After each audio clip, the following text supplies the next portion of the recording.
Welcome to a new edition of the Famous Interviews with Joe Dimino. On this episode, we talk with serial entrepreneur Parker Wilson. She's an investor in early-stage CPG companies that are mission-driven and focused on sustainability. Committed to elevating the communities that have supported her in every career endeavor, she now works with Dualboot Partners, a global software company, and collaborates with founders worldwide to build and grow transformational companies.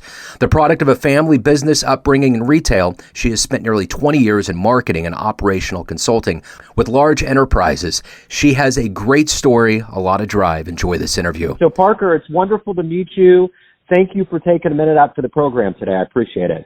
Thank you for having me. I'm excited to chat. Yeah, me too. So before we get into your life, your exciting life as a serial entrepreneur, I want to kind of cover COVID. We've all lived through quite a thing for the last 3 years, and I'm curious how you survived this last 3 years now that everything's waking up, and how it's changed the way that you live your life and conduct business now. What a great question and interesting kickoff, especially given what COVID looked like for me. I actually gave birth to twins the month after shutdown started.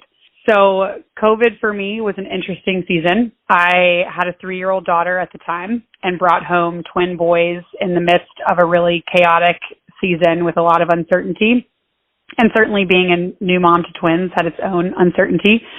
I was a business owner at the time as well, and a 2-time founder trying to navigate a lot of change at once. And I think how I survived COVID, thankfully, through maintaining my health and community, was really fortunate to have great people around me, and also the benefit of living by the water.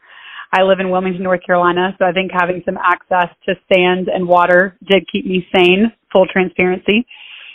I think that I maintained kind of a steady pace by being authentic in relationship with people, my clients, the people with whom I did business. When things were tough, we talked it through. We checked in on one another about where things were in business and what the impact was as it relates to kind of what came out of that and how I do business differently.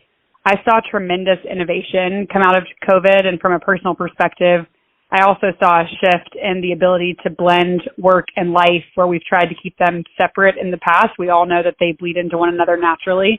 And I think seeing more and more people with kids run across a Zoom screen or a dog barking at the door when someone comes up to the house, when the majority of us might have been working remotely for a period of time, that brought some levity, I think, to the day-to-day life, and recognizing that work is a gift and an awesome thing to be part of, and also life is still going on, whether it's in the background or right in front. So let's get to the essence of exactly what you do. Entrepreneur can mean a lot of things, and everybody has certain other things that are added into it.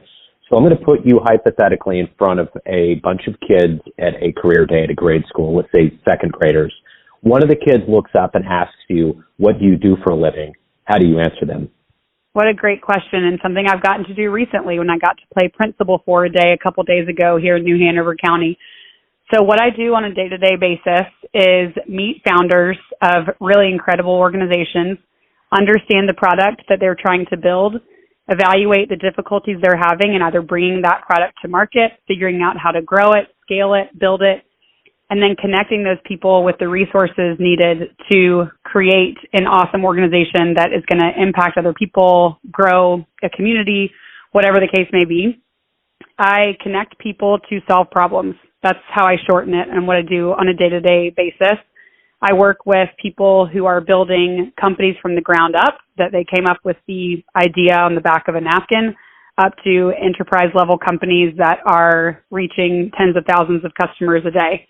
So what I get to see on a day-to-day basis has a lot of variety, and I don't ever do the same thing twice in a day. So when you were younger, what did you want to be when you grew up? What was your dream? My dream was to be a business owner. I asked for a business suit for my 6th birthday and a briefcase. I grew up with a granddad who was orphaned when he was 8. He did not attend college. He left the orphanage when he was 18 without much money and a good education and a bit of direction, but not much more than that. And he started as working in a movie theater, scooping up popcorn. That's how I met my grandmother.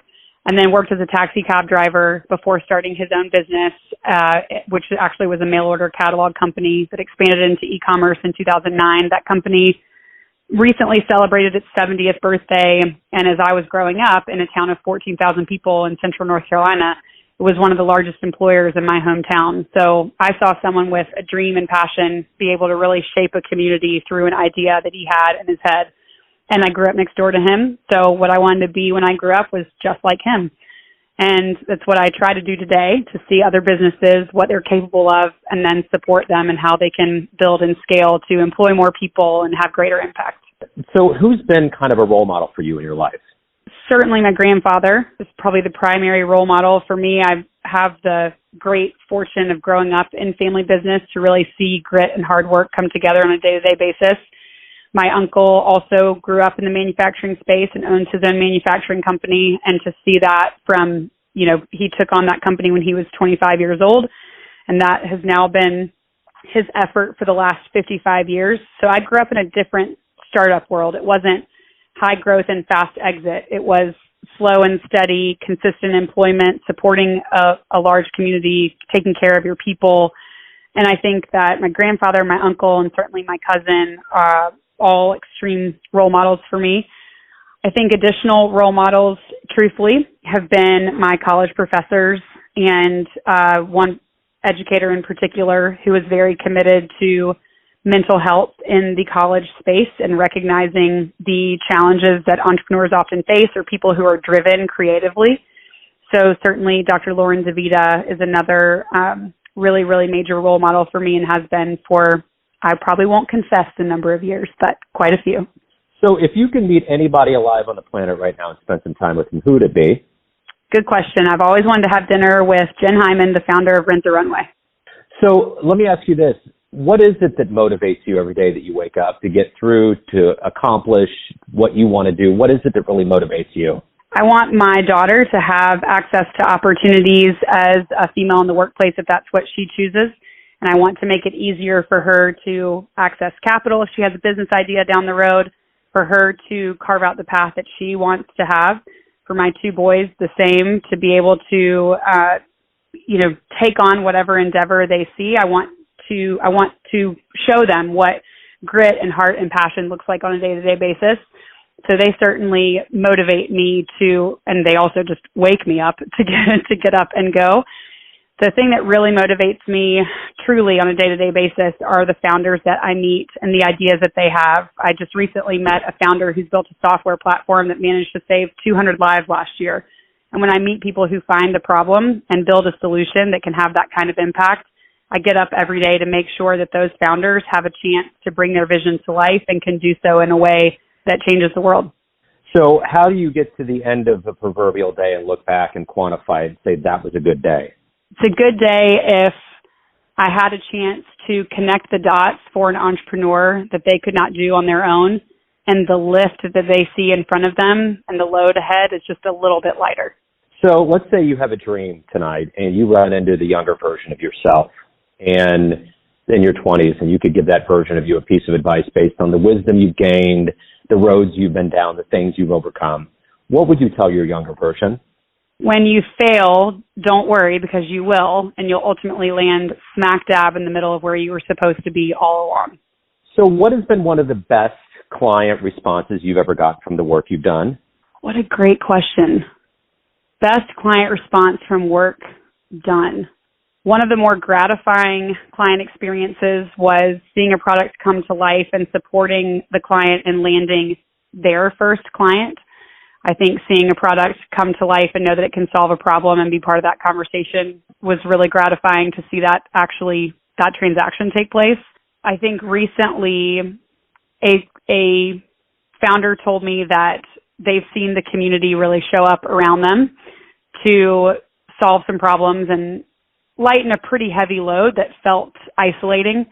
And to hear a client say that they've moved from feeling isolated to surrounded, certainly one of the most gratifying messages I've ever received.